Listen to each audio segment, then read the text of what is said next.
साथियों, जब सूरज की किरणें नागपुर की धरती पर धीरे धीरे बिखर रही थीं, जब प्रधानमंत्री नरेंद्र मोदी की काफिला दीक्षा भूमि की ओर बढ़ा, वह दिन 20 सितंबर 2025 का ऐसा था जैसे इतिहास खुद को दोहरा रहा हो। हवा में बौद्ध ध्वजों की लाली झूम रही थी और दूर से ही वह विशाल स्तूप दिखाई दे रहा था जो डॉक्टर बाबा साहेब भीमराव अंबेडकर के उस ऐतिहासिक दीक्षांत का साक्षी था जब उन्होंने लाखों अनुयायियों संग बौद्ध धर्म की शरण ली थी। सुबह की ठंडी हवा में पत्तों की सरसराहट थी और आसपास की सड़कों पर लोग इकट्ठा हो रहे थे, कुछ पैदल, कुछ साइकिलों पर, कुछ बसों से उतरकर।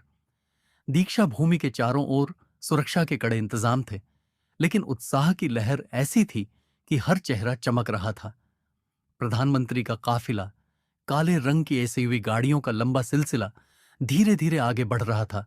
सड़क के किनारे लोग तिरंगे लहरा रहे थे और कुछ ने बाबा साहेब की तस्वीरें उठा रखी थीं। हवा में जय भीम और भारत माता की जय के नारे गूंज रहे थे जो एक दूसरे में घुल मिल जाते थे। लेकिन आज यह भूमि केवल स्मृति का स्थल नहीं थी, यह एक नई आशा का उद्गम स्थल बनने वाली थी। प्रधानमंत्री मोदी, जिनकी आंखों में हमेशा देश की प्रगति की ज्योति जलती रहती है, यहां पहुंचे थे दो महत्वपूर्ण घोषणाओं के साथ।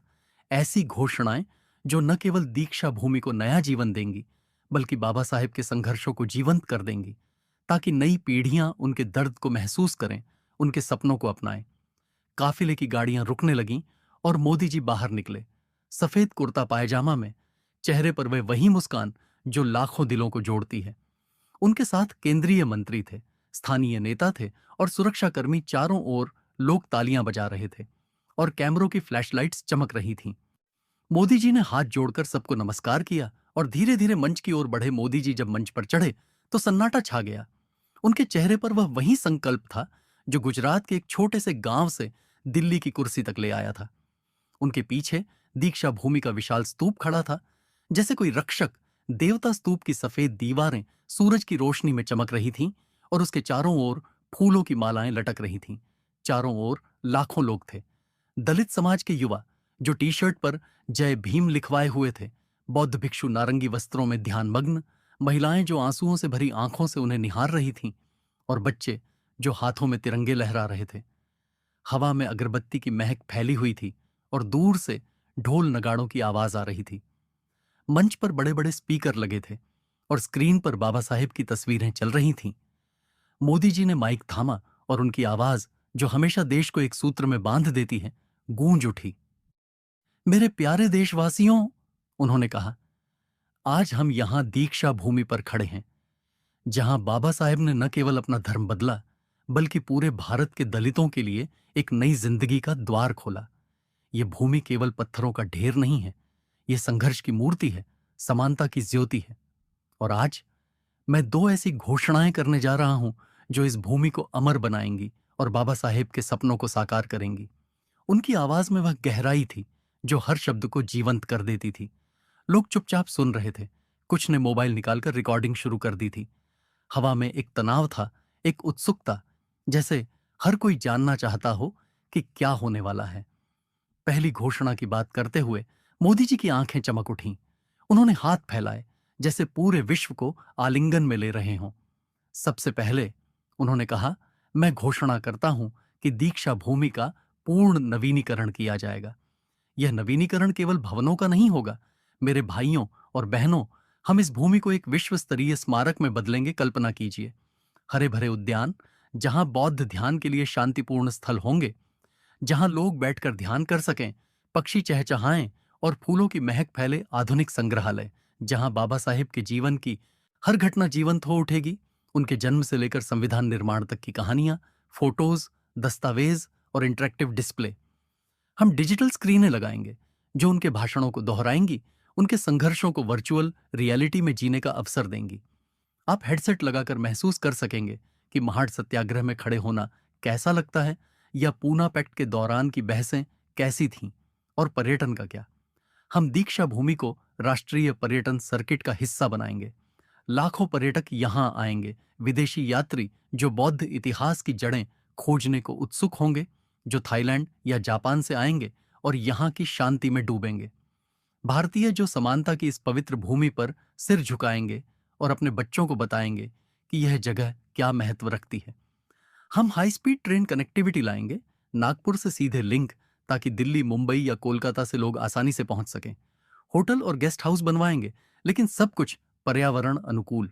Solar panel, rain water harvesting और प्लास्टिक मुक्त जोन। ये घोषणा केवल विकास की नहीं है, ये बाबा साहेब की विरासत को जीवित रखने की है। हम एक 100 करोड़ रुपए का प्रारंभिक बजट आवंटित करेंगे और अगले 3 वर्षों में यह परियोजना पूरी हो जाएगी। दीक्षा भूमि अब केवल नागपुर का गौरव नहीं, बल्कि भारत का गौरव बनेगी। उनकी आवाज में जोश था और जैसे ही शब्द समाप्त हुए, सभा में तालियों की गड़गड़ाहट गूंज उठी। लोग खड़े हो गए, कुछ ने नारे लगाए, मोदी है तो मुमकिन है। महिलाएं रोने लगीं, पुरुषों की आंखें नम हो गईं। एक बुजुर्ग महिला जो बाबा साहेब की समकालीन लग रही थी, सफेद साड़ी में, हाथ जोड़कर चिल्लाई, जय भीम, जय भारत। वह महिला के चेहरे पर झुर्रियां थीं, लेकिन आंखों में चमक, जैसे वह खुद उस इतिहास का हिस्सा हो। मोदी जी मुस्कुराए, लेकिन उनकी मुस्कान में एक गहरा दर्द था। वे जानते थे कि घोषणाएं शब्द मात्र नहीं होती, वे दिलों को जोड़ती हैं, समाज के घावों को भरती हैं। फिर उन्होंने मंच पर एक कुर्सी खींची, जैसे कोई कथावाचक, और कहा, लेकिन मेरे प्यारे भाइयों और बहनों, इन घोषणाओं से पहले आइए हम बाबा साहेब के जीवन को याद करें। मैं आज यहां एक कथा सुनाऊंगा जो उनके संघर्षों पर आधारित है। ये कथा वास्तविक है, लेकिन भावनाओं में इतनी सच्ची है कि आप महसूस करेंगे जैसे बाबा साहेब खुद यहां खड़े हैं, अपनी पीड़ा बयां कर रहे हैं। ये कथा उनके दर्द को विस्तार से उकेरेगी, ताकि हम उनके बलिदान को कभी ना भूलें। सुनिए, ये कहानी है भीम का अंधकारमय जन्म से प्रकाश तक का सफर।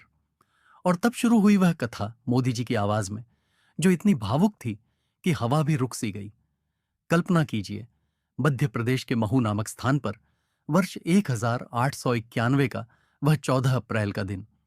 रात का अंधेरा घना था जब एक दलित परिवार के घर में एक बच्चे का जन्म हुआ। उसका नाम रखा गया भीमराव रामजी अंबेडकर। लेकिन जन्म से पहले ही भाग्य ने उसके खिलाफ साजिश रच दी थी। उसके पिता रामजी मालोजी सकपाल ब्रिटिश सेना में सूबेदार थे, एक सम्मानित पद, लेकिन जाति का कलंक उनके कंधों पर बोझ की तरह लदा रहता था। वे हर दिन वर्दी पहनकर जाते, लेकिन समाज की नजरों में वे अभी भी अछूत थे। मां भीमाबाई एक साधारण गृहिणी, जो हर रात प्रार्थना करती कि उनका बेटा उस श्राप से मुक्त हो जाए जो सदियों से उनके समाज पर थोपा गया था। घर छोटा सा था, मिट्टी की दीवारें, छप्पर की छत और चारों ओर गांव के उच्च जाति के घर। जन्म के समय दाई ने बच्चे को गोद में लिया, लेकिन गांव के लोग दूर से ही देखते रहे। कोई बधाई नहीं आई, कोई मिठाई नहीं बंटी। उसके बजाय फुसफुसाहटें शुरू हो गईं। फिर एक अछूत पैदा हुआ, लेकिन रामजी जी ने बच्चे को सीने से लगाया और कहा, यह हमारा भीम है जो एक दिन दुनिया बदलेगा।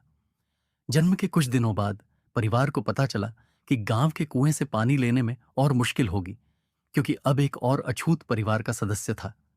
भीम का जन्म उस अंधकार में हुआ जहां छुआछूत की छाया हर कोने में फैली थी, लेकिन उसके माता पिता की आंखों में आशा की एक छोटी सी किरण थी।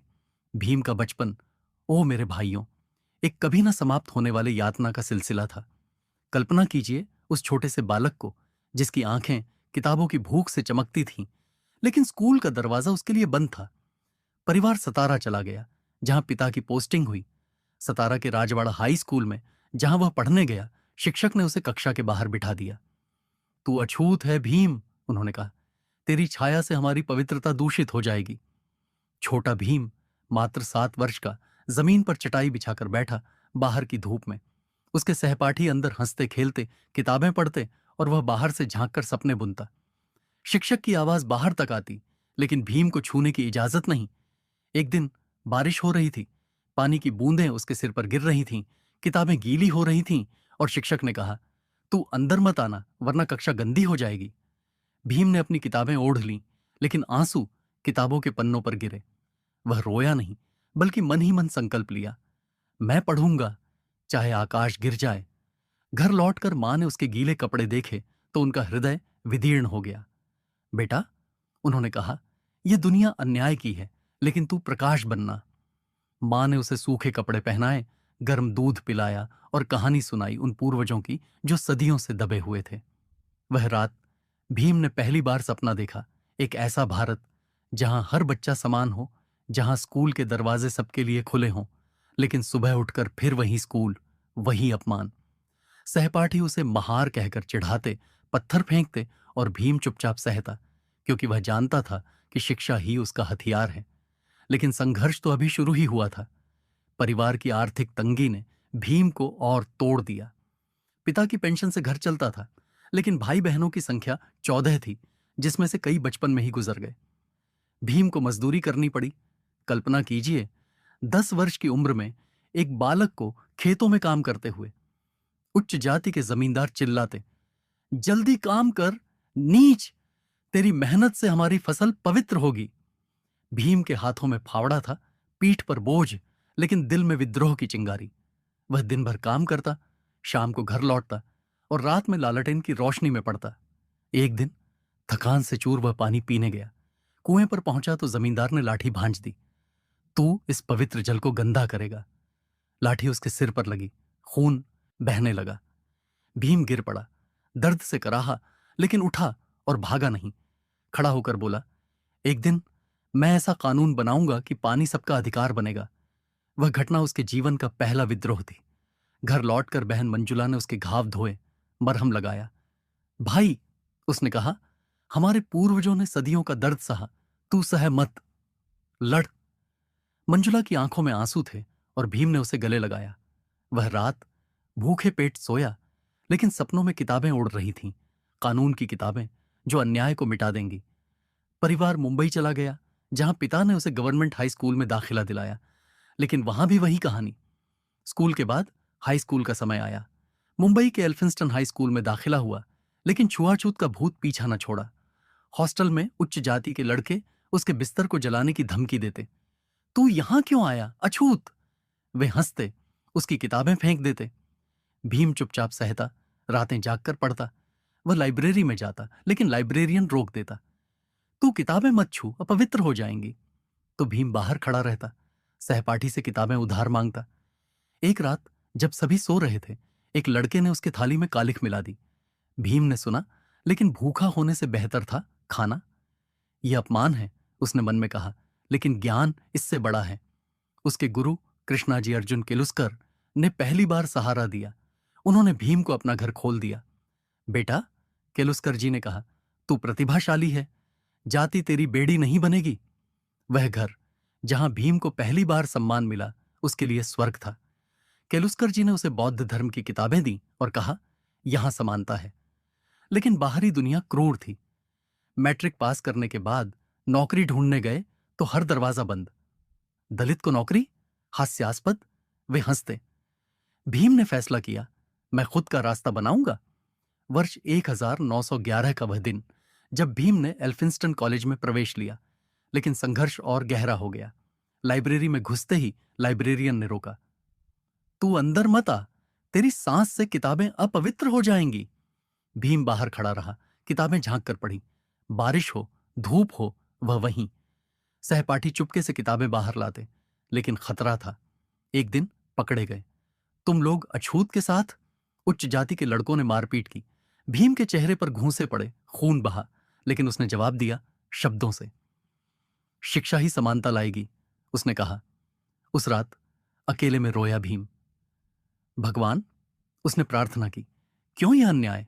मैंने क्या पाप किया? लेकिन सुबह उठा और पढ़ाई में डूब गया। स्नातक पास किया अर्थशास्त्र में, लेकिन हर सफलता के पीछे अपमान की कड़ी थी। बड़ौदा के महाराजा सयाजीराव गायकवाड़ ने स्कॉलरशिप दी और विदेश पढ़ने का मौका, लेकिन पहले बड़ौदा राज्य में नौकरी। बड़ौदा राज्य की नौकरी मिली, लेकिन कार्यालय पहुंचा तो सहकर्मियों ने बहिष्कार कर दिया। अछूत के साथ काम? कभी नहीं। वे अलग मेज पर बैठे, अलग चाय पी। भीम को अलग शौचालय दिया गया, जैसे वह कोई बीमारी हो। एक दिन बॉस ने कहा, भीम, तू बाहर खड़ा रह, जब मीटिंग हो तेरी आवाज से कमरा गंदा हो जाएगा। भीम ने सहा, लेकिन मन में तूफान था। रातें अनिद्रा की, जहां वह सोचता, यह जीवन क्यों? क्या मैं इंसान नहीं?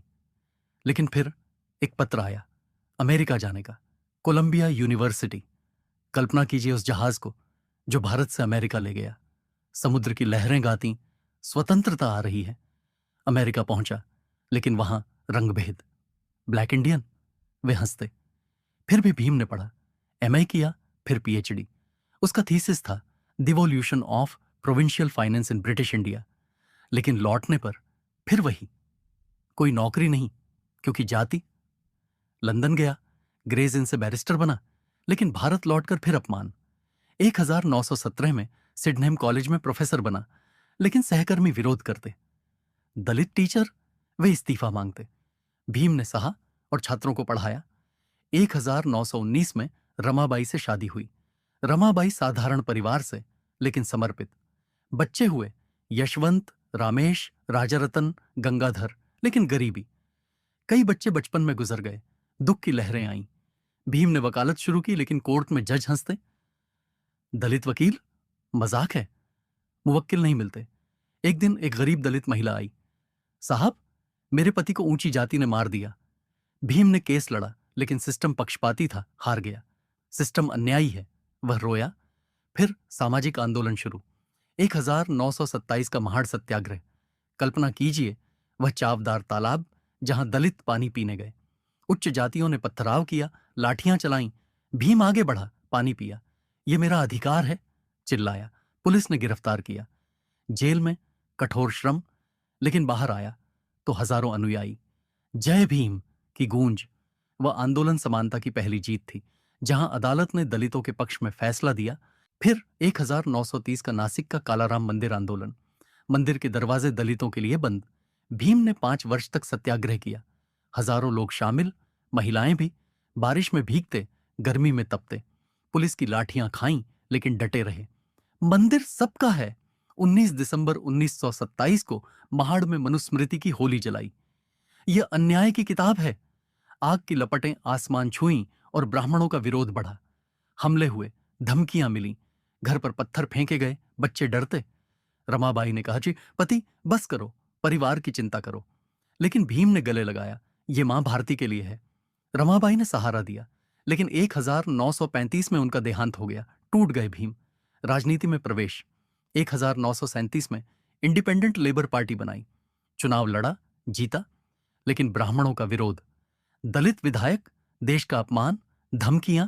विधानसभा में भाषण दिया, समानता या मृत्यु, लेकिन बहिष्कार। 1932 का पूना पैक्ट। गांधी जी की भूख हड़ताल के बाद समझौता। आरक्षण मिलेगा, लेकिन भीम को लगा धोखा हुआ, क्योंकि अलग निर्वाचन क्षेत्र छिन गए। दिल टूटा। क्यों अन्याय, सोचा।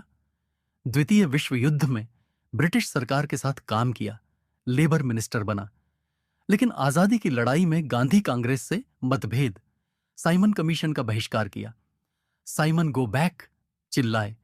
गिरफ्तारियां हुईं। जेल में किताबें लिखीं। एनिहिलेशन ऑफ कास्ट, जहां कहा जाति नष्ट होनी चाहिए। The problem of the rupee जैसे अर्थशास्त्र के ग्रंथ।